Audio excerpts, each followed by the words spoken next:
हमें इसके बारे में पता है कि उड़ाऊ पुत्र की कहानी में इस दृष्टांत में क्या हुआ कि एक पिता के 2 बेटे थे। इसमें से छोटा वाला जो है अपनी सारी संपत्ति पिता से मांग कर और वो वहाँ से घर छोड़कर चला जाता है और दूर देश में जाकर वो बहुत एंजॉय करता है, बहुत खर्चा करता है और अय्यासी करता है, जुआ खेलता है, बहुत दारू पीता होगा और ये सब करके वो अपने सारा पैसा को खर्चा कर देता है और एक दिन वो बिल्कुल खाली हो जाता है।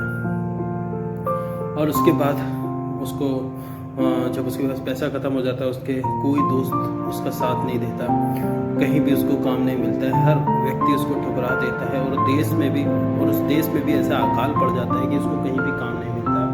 फिर एक जगह उसको काम मिलता है सुअर चराने का और उसकी सैलरी जो होती है वो यही होती है कि जो सुअर खाना खाते हैं वही आप खाओ। ऐसा हालत उसकी हो जाती है और उसको तब याद आता है कि मेरे पिता के घर में बहुत कुछ खाने को है, नौकर भी इससे अच्छा खाना खाते हैं और यदि मैं पिता के पास जाऊंगा तो वो मुझे अगर नौकर ही न बना के रख ले तो भी मैं यहाँ से आराम से रहूँगा। और वो अपने पिता के पास जाता है और पिता भी तब से इंतज़ार कर रहा होता है कि मेरा बेटा अब आएगा। और जब वो उड़ाऊ पुत्र जो है, छोटा बेटा, जब अपने पिता के पास वापस आता है, पिता बहुत खुश होता है, उसे गले लगता है। तो इसमें प्रकाशन ये है, इसमें जो एक अद्भुत बात वो ये है, यदि हम 15 अध्याय का यदि हम 17 पद पढ़ते हैं, वहाँ पे लिखा हुआ, जब वह अपने आपे में आया तब वह कहने लगा कि मेरे पिता के कितने ही मजदूरों को भोजन से अधिक रोटी मिलती और मैं यहाँ भूखा मरता हूँ। दोस्तों, यहाँ पे लिखा हुआ है कि तब वो आपे में आया।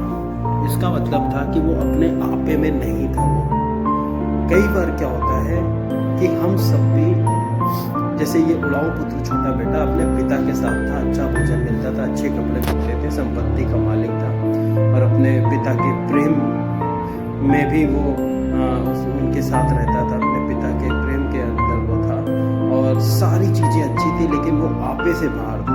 बुद्धि उसकी मर चुकी थी, विवेक उसका मर चुका था, उसका मन जो है सांसारिक चीज़ों में, सांसारिक अभिलाषाओं में, मनोरंजन में, पीने में और बहुत सारी गलत आदतों में, पाप का जो एंजॉयमेंट होता है उसमें उसका मन लगा हुआ था।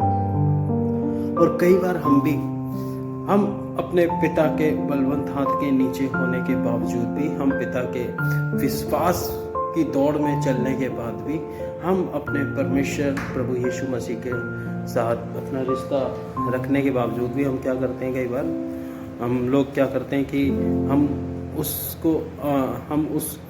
आपे में नहीं रहते, हम उन चीज़ों को हम कीमत नहीं समझते, उन चीज़ों की हम उन चीज़ों की वैल्यू नहीं समझते जो हमारे पास होता है।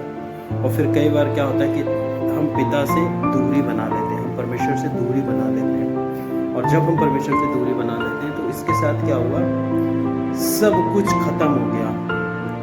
सारे दोस्त, जब तक पैसा था तब तक दोस्त थे, उसके बाद जब पैसा नहीं, कोई भी दोस्त पास में नहीं है। और क्या हुआ कि उस देश में भी अकाल पड़ गया, चारों तरफ से समस्या, चारों तरफ से घिर गया, एक भी रास्ता नहीं। कई बार हम भी ऐसे ही समस्याओं में फंसते, एक भी रास्ता नहीं। जब समय सही था उन चीज़ों की वैल्यू नहीं समझी, जब वैल्यू नहीं समझी तो फिर क्या हुआ, वो सारी चीज़ें हमसे दूर हो गई। जिन बातों का हमारे लिए होना बहुत अच्छा था, वो सारी बातें हमसे दूर हो गई। और उसके बाद जब बहुत दुख आया, बहुत रोना आया, तो ये व्यक्ति आपे में आया। और जब आपे में आया, इसने उस बातों को सोचा कि हमारे पिता के घर में तो नौकर को भी इतना अच्छा भोजन मिलता है। मेरे प्रियो, मैं आपको बताना ये चाहता हूँ कि हमेशा उन चीज़ों की वैल्यू समझिए जो आपके आसपास है।